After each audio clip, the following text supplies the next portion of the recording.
Bonjour, bonjour, bien-aimés dans le Seigneur. Bonjour, nom tout-puissant de Jésus-Christ de Nazareth. Bien-aimés, j'aimerais vous parler d'une affaire sérieuse. Oui, j'aimerais vous parler de ce que Dieu appelle en quelque sorte un vrai gars. Quand il dit Bieman, soyez des hommes. Bieman, soyez des hommes. Écoutez ce que l'Éternel dit. L'Éternel nous dit que la femme est une aide. La femme est une aide. Ce n'est pas à la femme de conduire son homme. Oui, la femme est une aide. Ce n'est pas elle qui doit conduire son homme. Bien-aimé, cette phrase, quand vous l'entendez, vous allez croire qu'il s'agit de la conduite uniquement. Jean, elle se met au volant de la voiture. Non. Ce n'est pas à la femme de conduire son mari, c'est-à-dire c'est dans tous les domaines sans exception. Tantôt d'une manière, tantôt d'une autre. Conduite tantôt d'une manière, tantôt d'une autre. Et c'est là que ça devient intéressant. La femme est là pour aider son mari dans tous les domaines, tantôt d'une manière, tantôt d'une autre. Quand il s'agit de chercher l'argent, le mari doit être le premier à chercher l'argent et la femme doit l'aider à trouver l'argent. Est-ce que vous voyez un peu? Dans tous les domaines, arranger les affaires de la maison, dans tous les domaines. Le mari veut bébé, la femme doit l'aider à trouver bébé. Le mari veut quelque chose, la femme doit l'aider à trouver cette chose-là. C'est pour ça que la femme ne doit pas conduire. Ce n'est pas à la femme de vouloir les choses. C'est au mari de vouloir les choses. C'est au mari de désirer les choses. Et à la femme de l'aider à trouver ce qu'il veut. Dans tous les domaines. Tantôt d'une manière, tantôt d'une autre. C'est pourquoi il précise qu'elle est une aide. Aide dans tous les sens du terme. Aide tantôt d'une manière, tantôt d'une autre, bien-aimé. Aide dans tous les sens du terme. Oui. Et l'Éternel nous dit clairement que ce n'est pas à la femme de conduire son homme. Ce n'est pas à la femme de conduire l'homme. La femme ne doit pas le conduire. Il y a une façon de dire, je ne permets pas à la femme de prendre autorité sur son mari. Je ne permets pas à la femme de prendre autorité sur son mari. Dieu ne permet pas à la femme de prendre autorité sur son mari, tantôt d'une manière, tantôt d'une autre, dans tous les sens du terme.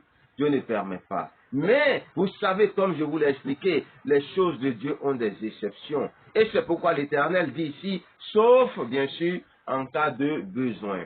Le mari peut se sentir dans une situation délicate où cette situation fait qu'il passe le témoin à sa femme pour prendre la direction de certaines choses dans certains domaines. Et ça peut même être aussi le volant d'une voiture, s'ils en ont bien sûr, bien aimés dans le Seigneur.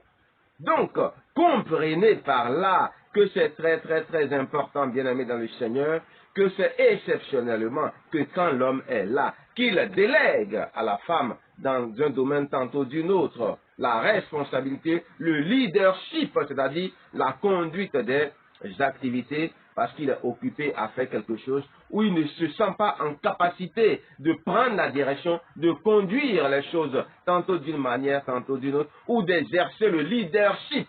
Alors il délègue le pouvoir. Donc c'est l'homme, le mari, qui délègue à sa femme le pouvoir, mais la femme ne doit pas arracher le pouvoir de la main de son mari. La femme ne doit pas revendiquer la direction, le leadership, la conduite, le pouvoir, le contrôle, l'autorité. L'autorité est donnée au mari par l'Éternel. C'est pour ça que si la femme veut utiliser cette autorité, elle sera maladroite. Pourquoi? Parce que ça ne lui a pas été donné dans les relations conjugales, dans les affaires du couple. Est-ce que vous voyez, bien aimé? Donc, sauf en cas de besoin. Sinon, l'homme devient automatiquement une serpillère de l'Éternel. Sinon, l'homme devient une serpillère tantôt d'une manière, tantôt d'une autre. Le domaine dans lequel la femme prend le leadership dans la famille fait automatiquement de l'homme devenir une serpillère, dit le Seigneur. Vous voyez que c'est normal que quand les femmes aujourd'hui sont en train de prendre le devant des choses, vous voyez ce qu'elles font des hommes. Elles ne s'arrêtent pas au niveau de les hommes avaient abusé.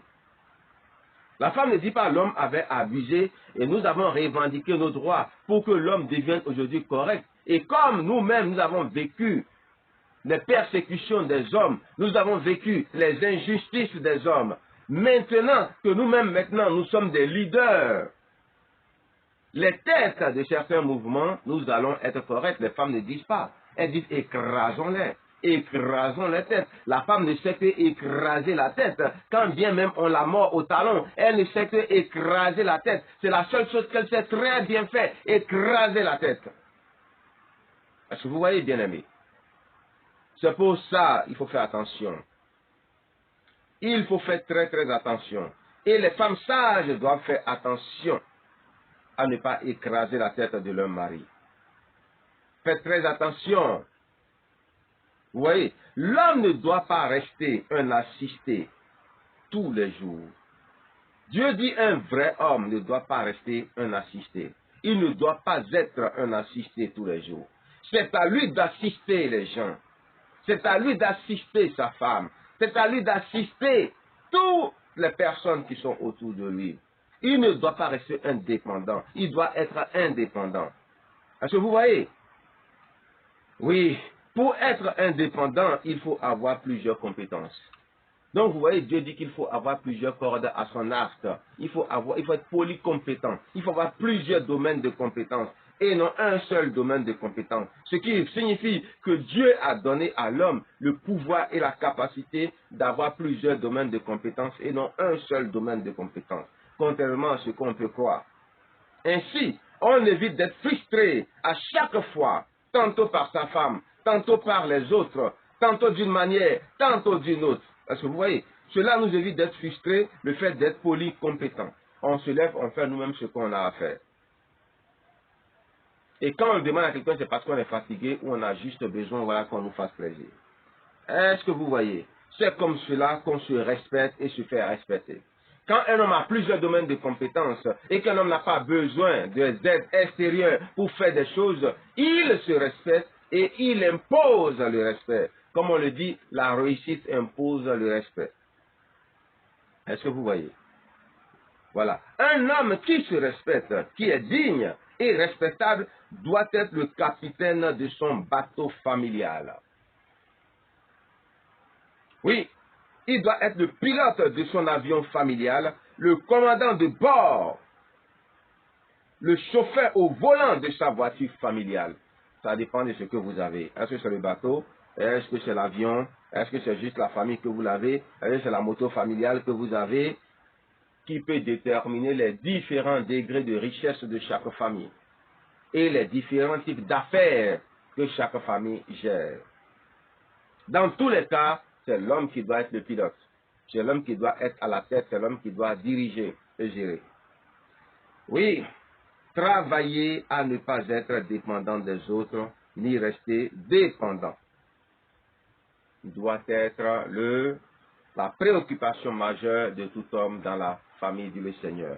Bien-aimés, voilà un peu déjà ce que je vais dire à propos de cette petite parole, juste pour pouvoir donner aux gens de comprendre qu'il est très important de batailler dur, qu'il est très très très important pour des gens qui se respectent de tout faire, même si ce n'est pas facile, pour être vraiment indépendant dans tous les domaines, au lieu de rester là à être des personnes qui sont frustrées, parce que le diable aime beaucoup frustrer les hommes. Le diable aime beaucoup ça. Et un homme ne doit pas se laisser marcher dessus. Un homme ne doit pas se laisser faire, même pas par sa femme. Ça passe ou ça casse. Ça passe ou ça casse. Mais il ne doit pas se laisser faire. Parce que quand on se laisse faire, après, on ne peut plus gérer.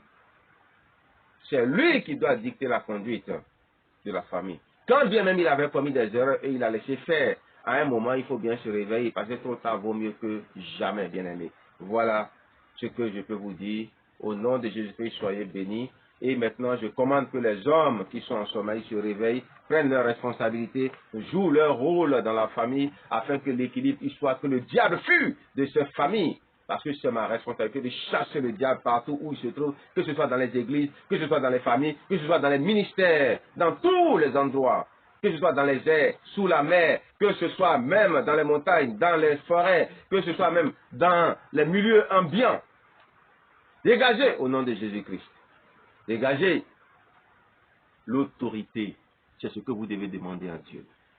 Vous avez vu, quand Dieu parle de l'homme, il parle d'autorité. L'autorité, dans l'autorité, il y a tout. Même quand vous voulez prier, la première chose, quand vous ouvrez votre bouche, après avoir demandé pardon à Dieu, après vous êtes réconcilié avec Dieu, c'est l'autorité qu'il faut demander.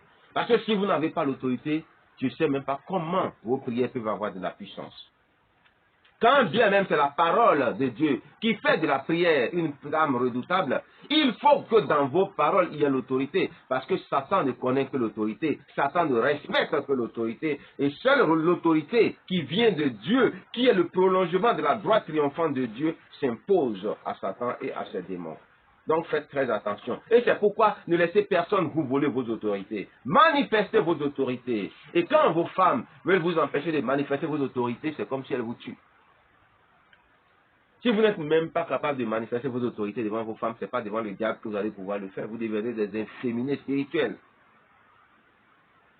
Comprenez ça. Comprenez ça. Si quelqu'un n'est pas d'accord, qu'il peut plaindre auprès de Dieu. Et Dieu va lui expliquer ce qu'il ne comprend pas.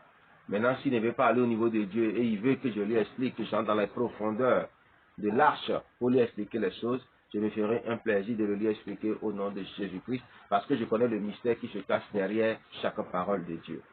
Que Dieu vous bénisse au nom tout puissant de Jésus, à la gloire de Dieu notre Père. Amen.